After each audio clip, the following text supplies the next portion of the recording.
തൊരു മുമ്പിൽ അലീന പൗലോസിൻ്റെ മേലുള്ള പിടി മുറുക്കുകയാണ് എന്ന് കാണാൻ സാധിക്കും.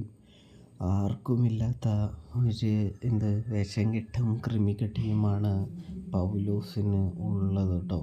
ഇതെൻ്റെ അടുക്കളയാണെന്നും മറ്റുമൊക്കെ പൗലോസ് പറയുമ്പോൾ അലീന പറയുന്നുണ്ട്, ഞാനിത് ചെയ്യണ്ട എന്ന് പറഞ്ഞാൽ പൗലോസേട്ടനിവിടെ ചെയ്യാനുള്ള ഒരു അധികാരവുമില്ല.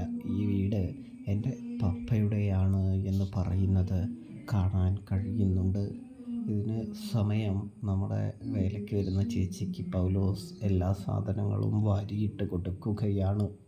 ഇതേ സമയം അലീന അത് തിരിച്ചെടുക്കാൻ പറയുകയും പൗലോസ് എടുക്കാത്ത പക്ഷം എങ്കിലിവിടെ ജോലി ചെയ്യണ്ട എന്ന് അലീന തുറന്നടിക്കുകയും ചെയ്യുന്നത് കാണാനായിട്ട് കഴിയും.